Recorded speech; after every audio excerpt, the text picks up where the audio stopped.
Meu apartamento no terceiro andar de um prédio decadente no centro de São Paulo sempre foi mais parecido com um arquivo morto do que com uma moradia.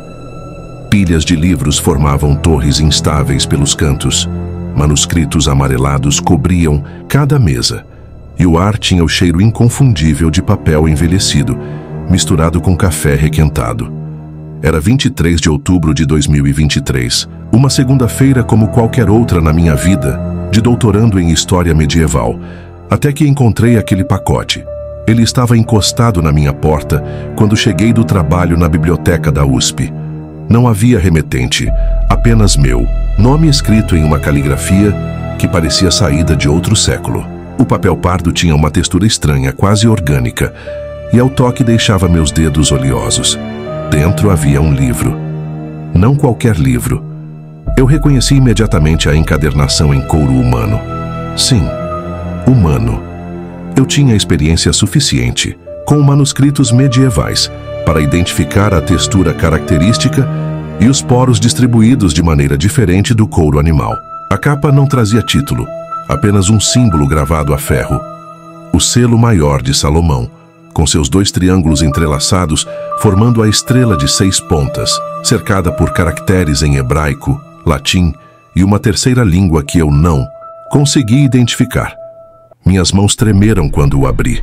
Eu já sabia o que era antes mesmo de ler a primeira página, Lemegeton Clavicula Salomonis, a chave menor de Salomão.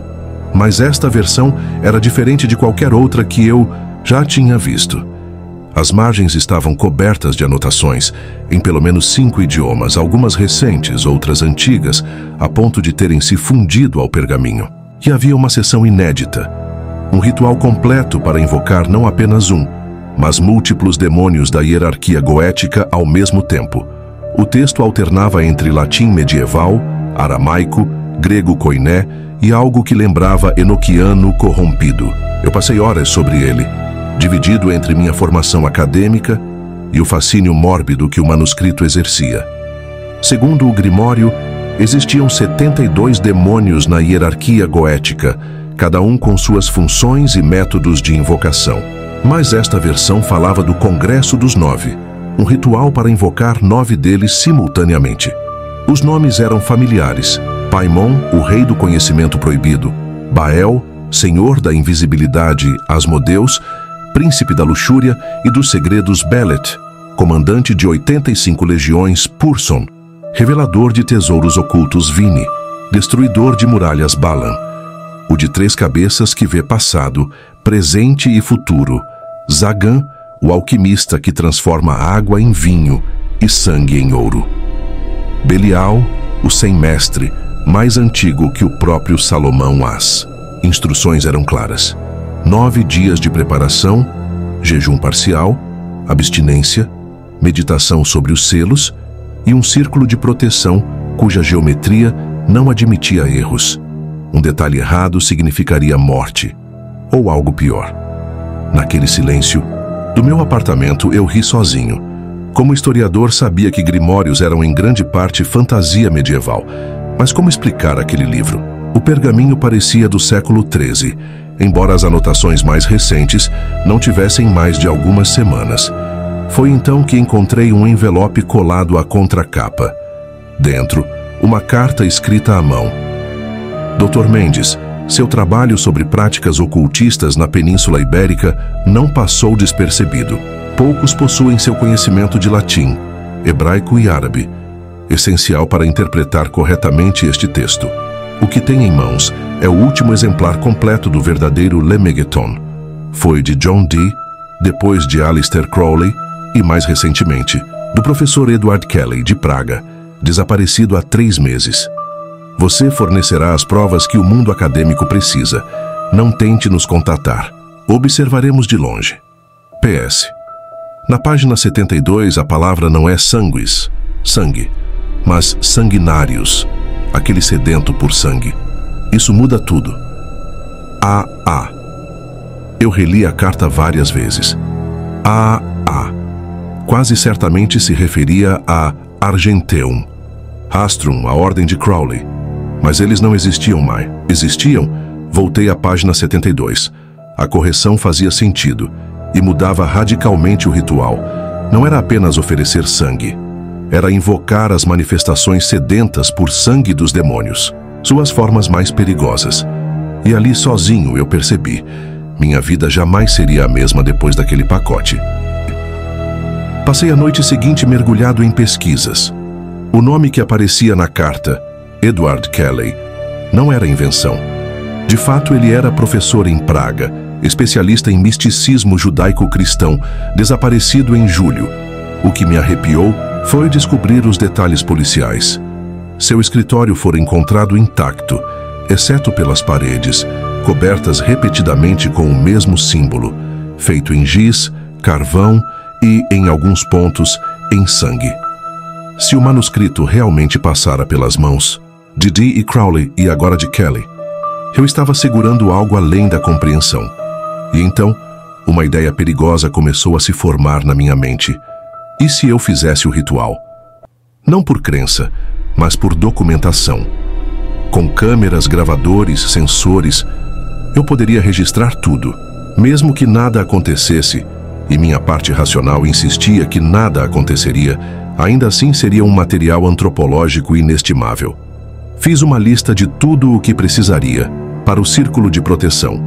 9 quilos de sal marinho puro, carvão consagrado giz virgem, 7 metros de cordão de seda vermelha, 4 velas de cera de abelha, para o triângulo de manifestação, enxofre em pó, mercúrio líquido, esse seria difícil de conseguir, prata coloidal, obsidiana polida, para servir de espelho instrumentos rituais, um atame, adaga cerimonial de lâmina dupla, um sino de bronze com prata, um incensário de ferro, pergaminho virgem para os selos oferendas, mirra ou líbano, sangue de cordeiro fresco, vinho tinto de 7 anos, pão ázimo.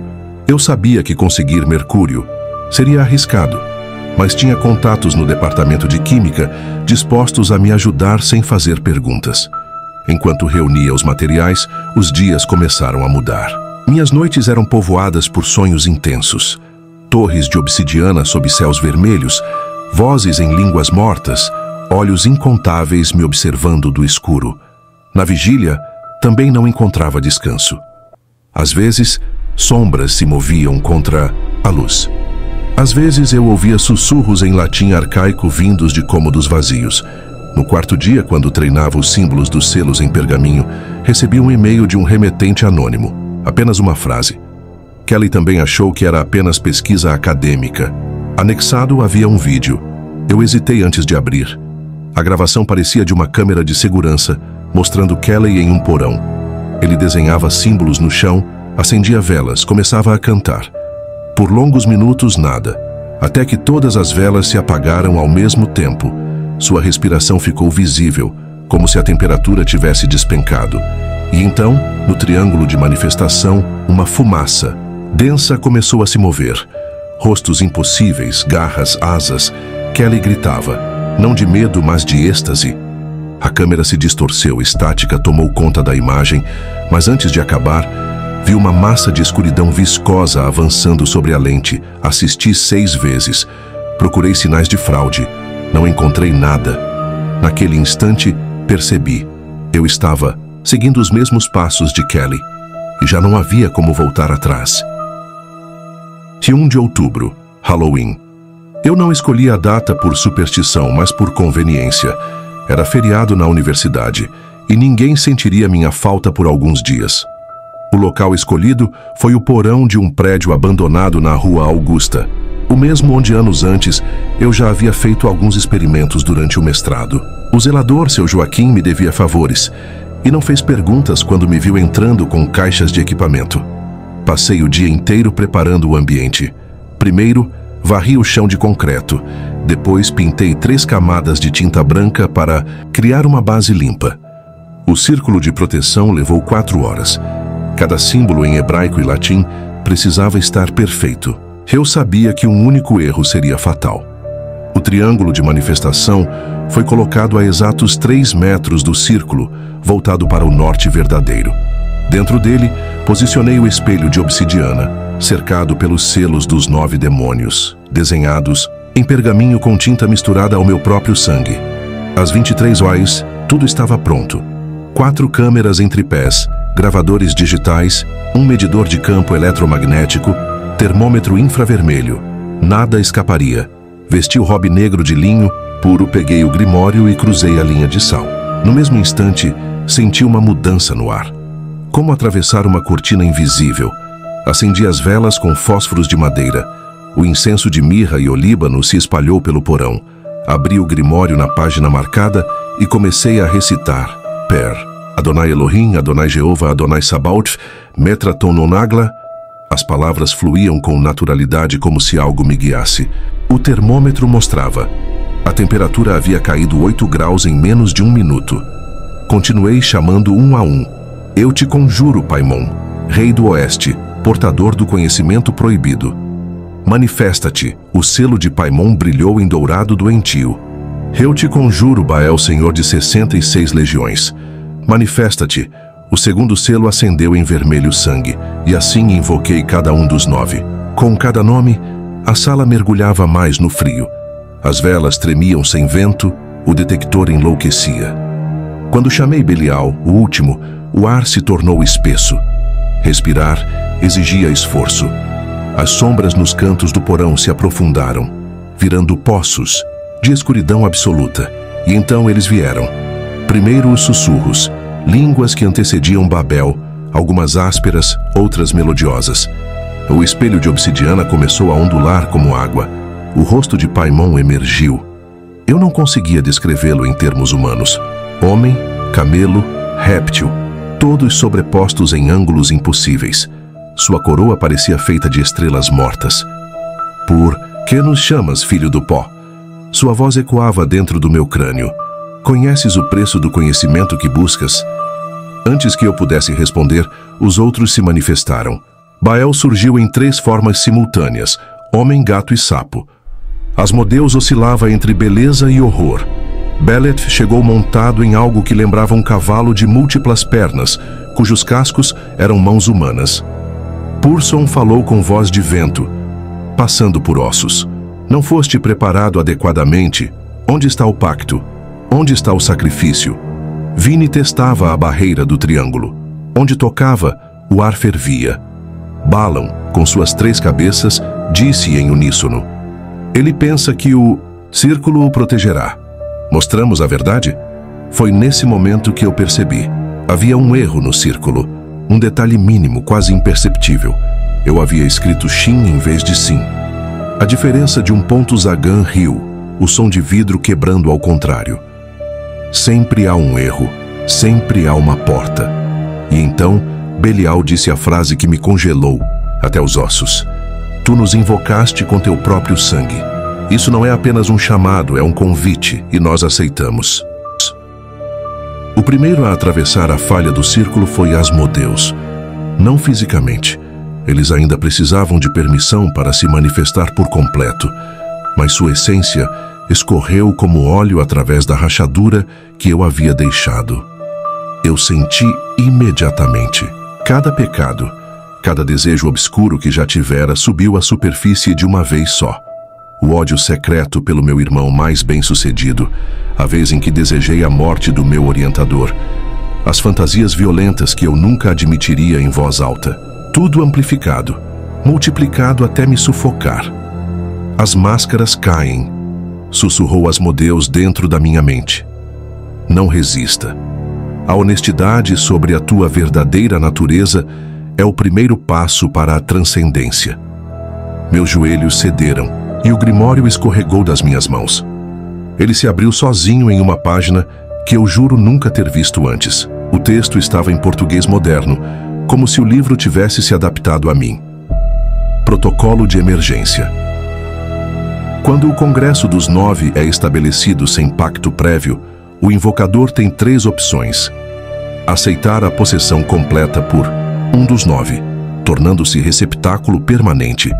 Oferecer um substituto adequado, parente de até terceiro grau, propor uma barganha alternativa de valor equivalente. A voz de Paimon ecoou. Escolhe rápido, mortal. Nossa paciência se mede em batimentos cardíacos humanos. Eu tentava raciocinar, mas era quase impossível com 9 consciências pressionando contra a minha mente. Cada uma sussurrava promessas e ameaças. Bael me oferecia poder absoluto, invisibilidade para entrar em qualquer lugar, manipular qualquer pessoa. Vini me oferecia destruição sem limites, barreiras derrubadas, obstáculos esmagados. Purson prometia revelar tesouros e segredos milenares, mas algo não batia. Eles não estavam negociando de verdade, eles estavam me testando. Cada proposta era uma isca para medir minha ambição e minha corrupção. E então as palavras saíram da minha boca antes mesmo que eu percebesse. Vocês não querem possuir ninguém. Se quisessem, já teriam tomado Kelly. Vocês querem algo específico. O silêncio que se seguiu foi absoluto. Pela primeira vez desde que surgiram, os 9 ficaram quietos. Belial quebrou o silêncio. Continua. O manuscrito, as correções, a carta. Tudo isso foi orquestrado. Vocês, ou alguém em nome de vocês, garantiram que o livro chegasse até mim. Por quê? As 3 cabeças de Balan se inclinaram ao mesmo tempo. Passado, dezenas tentaram. Presente, tu és o 33º. Futuro depende desta conversa. 33. O número ecoou em mim. A idade de Cristo, os graus da maçonaria, as vértebras da coluna humana. O que aconteceu com os outros 32? Perguntei. Zagan ergueu uma mão e o espelho de obsidiana se iluminou. Eu vi homens e mulheres de diferentes épocas, cada um repetindo o ritual. Alguns enlouqueciam instantaneamente. Outros aceitavam possessão e se destruíam em poucos dias. Alguns tentavam resistir e eram dilacerados. Kelly foi o último antes de mim. O vi no espelho, aceitando algo deles e saindo do círculo por vontade própria. Depois, já em seu apartamento, escrevia freneticamente, enchendo cadernos com símbolos. Até que, diante dos meus olhos, ele começou a perder coesão, dissolvendo-se em algo que não era sólido nem gasoso. Ele está conosco agora, murmurou Purson. Nem vivo, nem morto. Suspenso. Eu respirei fundo e encarei os 9. Então digam, o que vocês realmente querem? Eles se entreolharam. Alguns nem tinham olhos, mas eu senti o gesto. Paimon finalmente respondeu, sua voz mais grave e pesada que antes. Liberdade.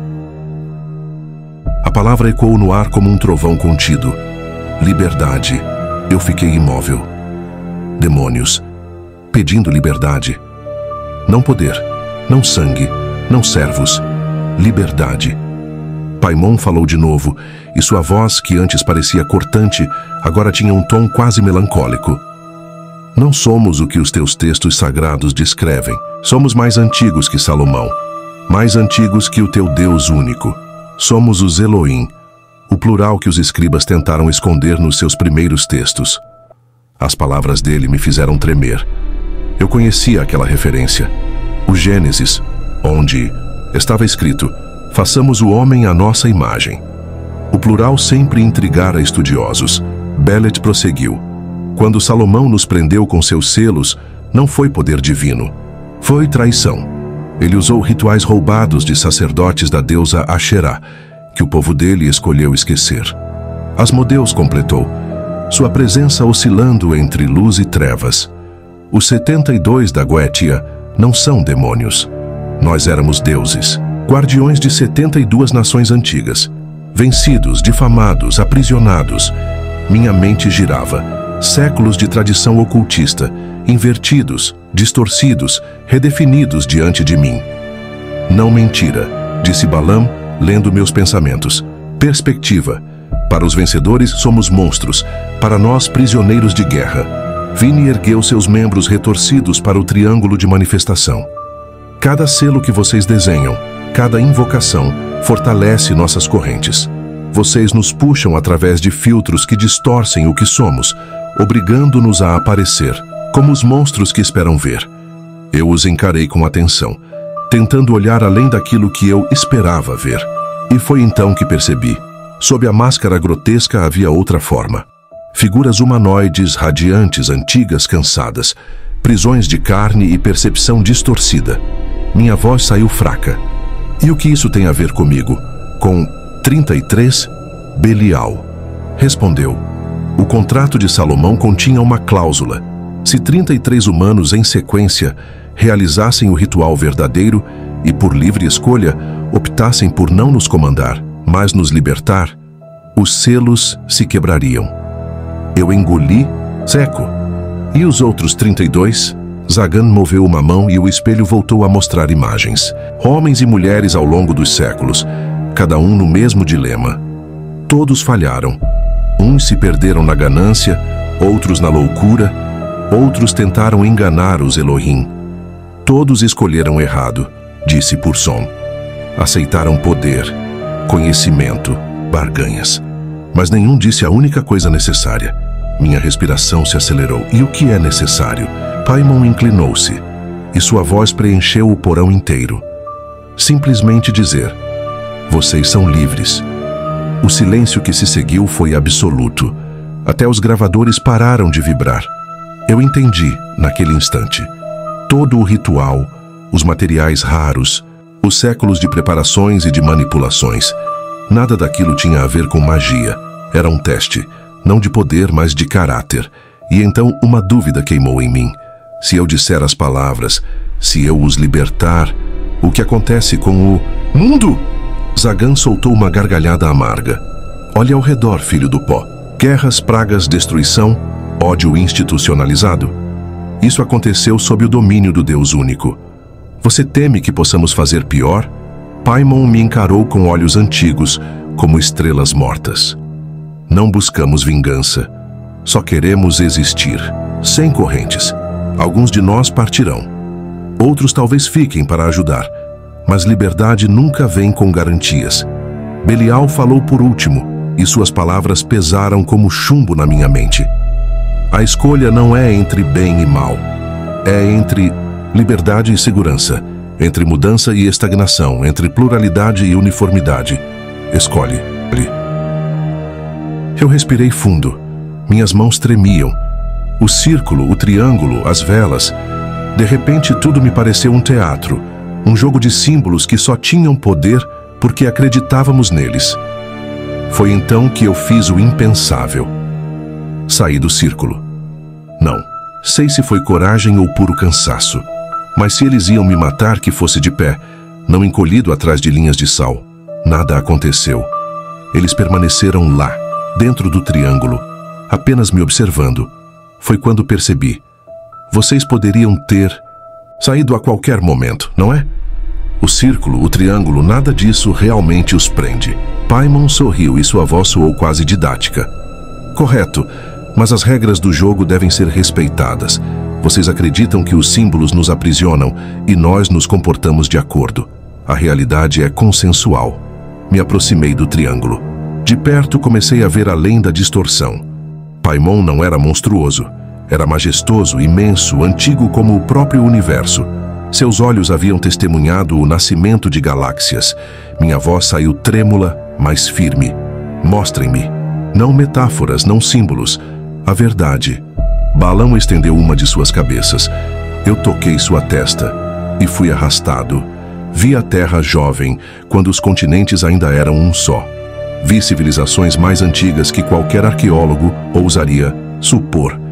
Vi os Elohim caminhando entre humanos, não como deuses, mas como mestres, guias.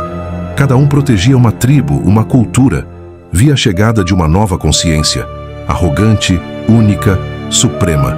Vi a guerra nos céus, não entre bem e mal, mas entre monoteísmo e pluralidade. Vi Salomão, não como rei santo, mas como general cruel, usando magia roubada para aprisionar os Elohim. Vi a história ser reescrita. Vi os antigos deuses virarem monstros nos livros, seus nomes malditos. Vi séculos de conhecimento queimado em fogueiras. Mas também vi que alguns Elohim haviam se corrompido. Exigiam sacrifícios humanos, embriagavam-se de poder. O monoteísmo, apesar de sua brutalidade, trouxe ordem, lei, moralidade universal. Quando voltei ao porão, lágrimas escorriam pelo meu rosto. Eu estava tonto, exausto. Não havia heróis nem vilões absolutos. Apenas perspectivas, consequências. Belial falou: agora entendes. A escolha não é entre bem e mal. É entre liberdade e segurança. Entre mudança e estagnação. Pluralidade ou uniformidade.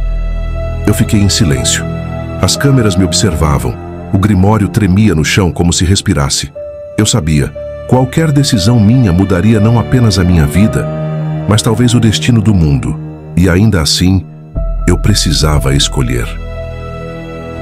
Eu estava cansado. Cansado de símbolos, de rituais, de medo.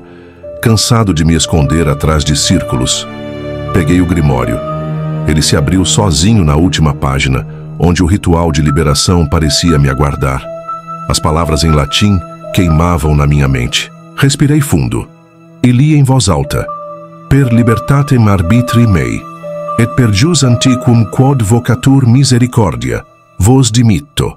Vincula Salomonis fracta sint, sigilla dissolvantur, redeat libertas quae erat ante tempora. E então, em português, eu disse: vocês são livres. Não houve explosões, nem relâmpagos, nem trombetas. Apenas silêncio. Os selos brilharam por um instante e depois se apagaram, como velas sendo sopradas. Um a um, eles começaram a se desfazer. Não era desaparecer, não exatamente. Era como se tornassem menos densos, retornando a uma forma natural que eu nunca entenderia por completo. Paimon foi o primeiro a se despedir. Obrigado. Ficarei por aqui por um tempo. Tenho muito a aprender sobre o que mudou no mundo. Belet. Acenou e se dissolveu como fumaça. Vini simplesmente deixou de existir sem rastros. Um a um todos partiram. Até que só restou Belial. Ele me encarou. E pela primeira vez, sua expressão era quase humana.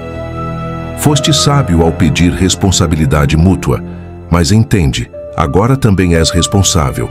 Haverá mortes, assim como haverá salvação. Essa é a natureza da mudança. Podes viver com isso? Eu engoli seco, mas respondi: posso viver com o que acredito ser certo.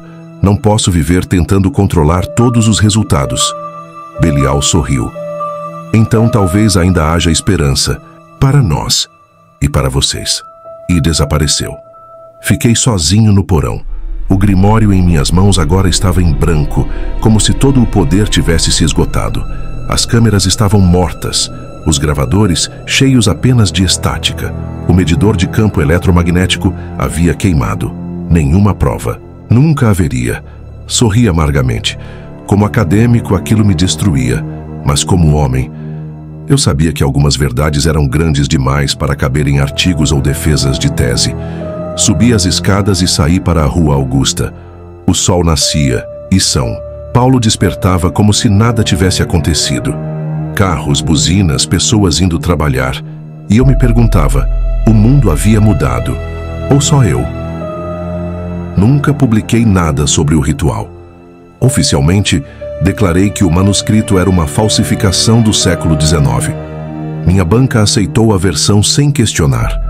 Era mais confortável assim, mas eu continuei observando. Pequenas mudanças começaram a surgir. Cientistas fazendo descobertas inéditas, conflitos internacionais se resolvendo de maneiras improváveis, obras de arte que pareciam transcender o humano e, ao mesmo tempo, o outro lado. Desastres naturais mais intensos, surtos de violência inexplicável, pessoas comuns relatando sonhos com vozes em línguas mortas. Eu nunca soube se eram sinais reais ou se eu só estava mais atento.